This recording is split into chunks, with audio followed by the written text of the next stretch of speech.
Let's examine the verses and explore their context in the book of Ephesians, chapter 2, verses 8 through 9, and the book of James, chapter 2, verse 17. Let's read Ephesians, chapter 2, verses 8 through 9. For by grace are ye saved through faith. I'll read it again. For by grace are you all saved through faith.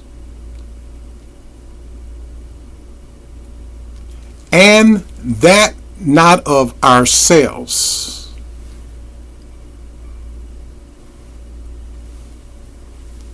It is the gift of God, not of works, lest any man shall boast. So it's by grace, unmerited kindness of God. The giver, he is the giver, and we are the receivers. Now James says in the book of James, chapter 2, verse 17, even so faith, if it have not works, is dead, being alone.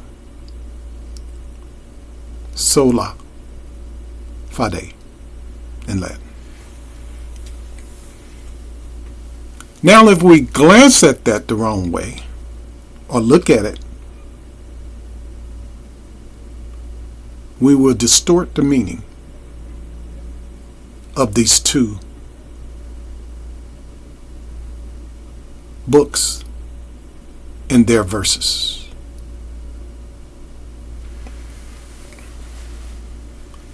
So Ephesians emphasizes salvation is the grace through faith and not by works, while James emphasizes faith without works is dead.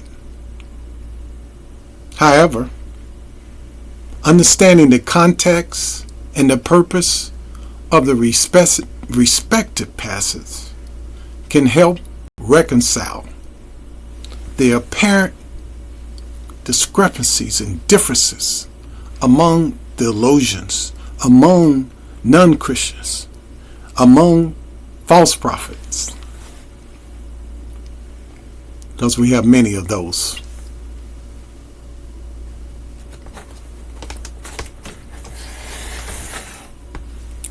In Ephesians, Paul is addressing the foundation of salvation, emphasizing that it is a gift from God and not earned through our own works or merits.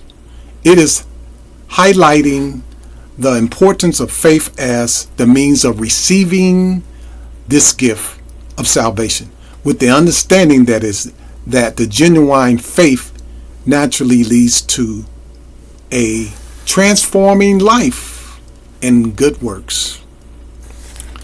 Now, when we look at James, in the book of James, the emphasis is on the evidence of true faith through one's actions. James is cautioning against a mere intellectual or superficial faith that does not manifest or shown or looked in action. He is arguing that genuine faith will produce good works, that a faith devoid of actions is a dead or ineffective faith, or lifeless. The word dead can be lifeless. Now, stand on the book of James for a moment.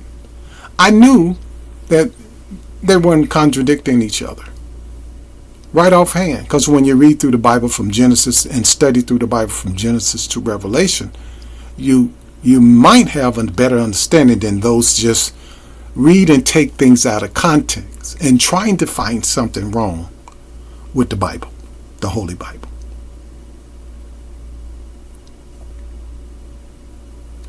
Now, in summary, before I get to that, if you would have read in James, or if you would have read in Ephesians ahead of time, you would have got the gist of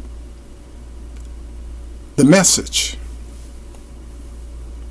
And I knew that people didn't do it, or not doing it. They're not studying the foregoing verses in both chapters of both books. So therefore, they're getting a misunderstanding. For example, look at the book of James, the second chapter, the verses 14 through up to 17. You'll see that James is giving a hypothetical scenario. Look at it. I'm not going to say it exactly the way James said it, but he said, if a sister or brother, in some of these words, say in those words, are in need of food and clothing, and you go tell them, be in peace and move on, without even providing the food and clothing for them, you have not exercised faith. And your behavior as a Christian should be noted. Now, in summary, the Ephesians addressing the basics of salvation that is not earned by our works, but received through faith as a gift. James is addressing the evidence of true faith, emphasizing genuine faith will be demonstrated. People,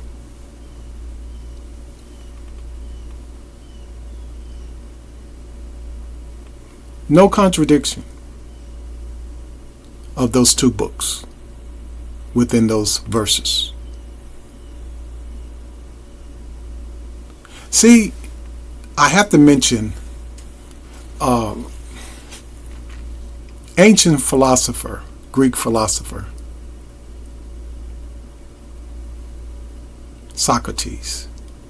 I couldn't leave him out, because many of you all in these organizations and religions, and they don't want you to say anything, only what that's within their religion, in the books that they have, the Bibles that they have made, that they have translated. Yeah, I read Bishop, Geneva Bibles, Tyndale, and so on. But the strength is in the King James Version, especially from the publication of the Cambridge publication. And if you look at the 1611 King James Bible, always consult that. I can read both. I understand the language. So, back to Socrates. Socrates caused the Athenian young men to critically think. And they didn't want that. They didn't want those people to critically think or question things. It's scriptures in there where it says in our Bible, and one and another one as well. But this one particular says in 1 John and 4, chapter 4 verse, that's in the New Testament, verse 1. And it covers one part. It says about, try the spirits and see whether they are of God, because many false prophets have gone into the world. But you have to read the foregoing part of that verse as well. So you can do that. You have that right as a parishioner or as a Christian to investigate things that people say over that pulpit and on the streets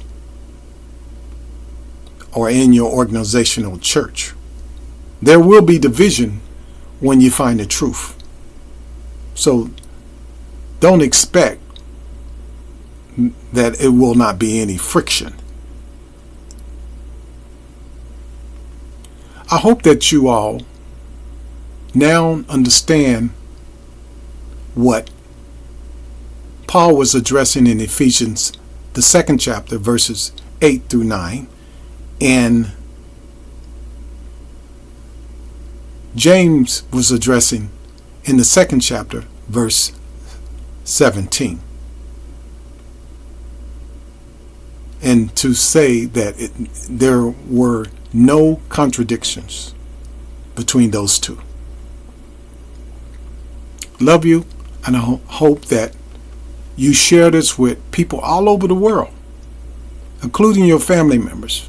As much as you can share this video. Now, there will be probably some advertisement and stuff in between. I have nothing to do with that. But I have my original videos. And I hope that you just skip if you want to continue to listen to what I have addressed on this video. Love you, and I hope that you continue to share this video with many others. Stay with Jesus.